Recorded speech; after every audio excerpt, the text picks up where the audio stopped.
Salve Regina, Mater misericordiae, vita dulcedo, estes nostra salve.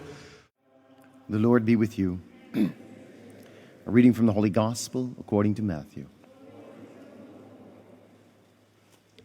When Jesus saw the crowds around him, he gave orders to cross to the other shore. A scribe approached him and said, "Teacher, I will follow you wherever you go." Jesus answered him, "Foxes have dens, and the birds of the sky have nests, but the Son of Man has nowhere to lay his head." Another of his disciples said to him, "Lord, let me go first and bury my father." But Jesus answered him, "Follow me, and let the dead bury the dead." The Gospel of the Lord.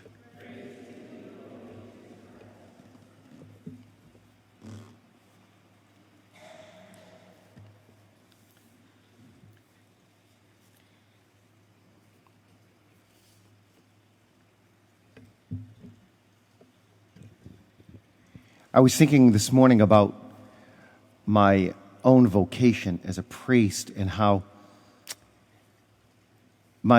until I really met and became personally involved with Jesus, my life just didn't feel right. Couldn't put a finger on it, but the more I got to know Christ, the more things made sense, and a sense of restlessness would start to diminish. But nothing seemed to fit. As much peace as I felt inside, nothing in the outside world seemed to fit for me. And when I started thinking about the priesthood, and as I progressed through the seminary and getting closer to ordination, things became more making sense to me. Can't describe it any more than that. But nothing seemed to have a future except that. And it was this restlessness that actually kept me going. And this is what you see here in the gospel. This restlessness of the disciple that Jesus is trying to stir, actually. This feeling of discomfort with being still and being where you are. St. Augustine said it beautifully, "Our hearts are restless until they rest in you, O Lord." And so the Son of Man has nowhere to lay his head. In other words, foxes have dens, and birds of the air have nests, but the Son of Man has nowhere to lay his head. A person has less security and stability than the animals, is what Jesus is saying.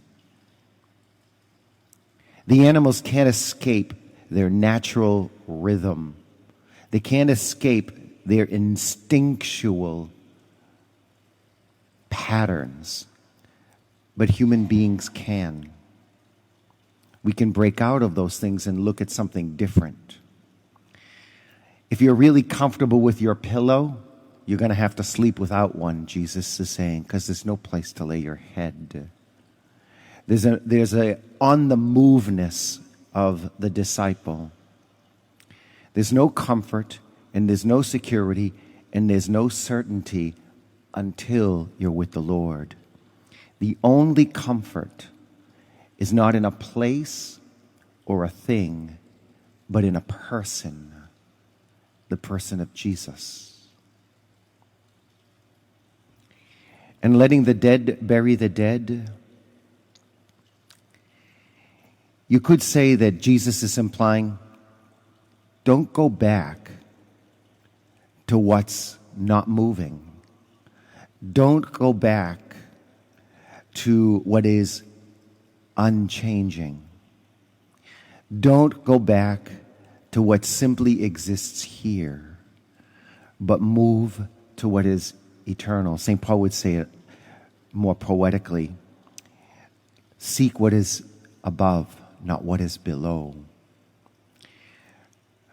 Learning to live so as not to be static, but always on the move, a dynamism, always on the move to, yes, perfection. That will only be realized in the glory of God, but never cease to move toward that. And not allow ourselves to rest until we finally do rest in Jesus Christ. What's interesting is we have moments of this that break into our own lives, however. You all come to daily Mass because you find a certain serenity and a certain peace and a certain meaning here. Not only in this place, but in the Eucharist itself. And yet, this place doesn't completely satisfy, and nor does the Eucharist, insofar as the Eucharist actually makes you more hungry for more of Christ. And so we have a foretaste here of where we're going. And we require this visit with the personal presence of Christ, especially in the Eucharist and His Word, to nurture us and encourage us and compel us forward. And we even have a rest area, you could say, on the way in the place of a church building, a place of sanctity, but always to feed us and to give us repose, to drive us on for more until we finally rest in the Lord. And we can't stand still until we're with Christ, or else we'll simply be left dead in the tomb where someone will bury us instead of allowing Christ to raise us to the glory of heaven.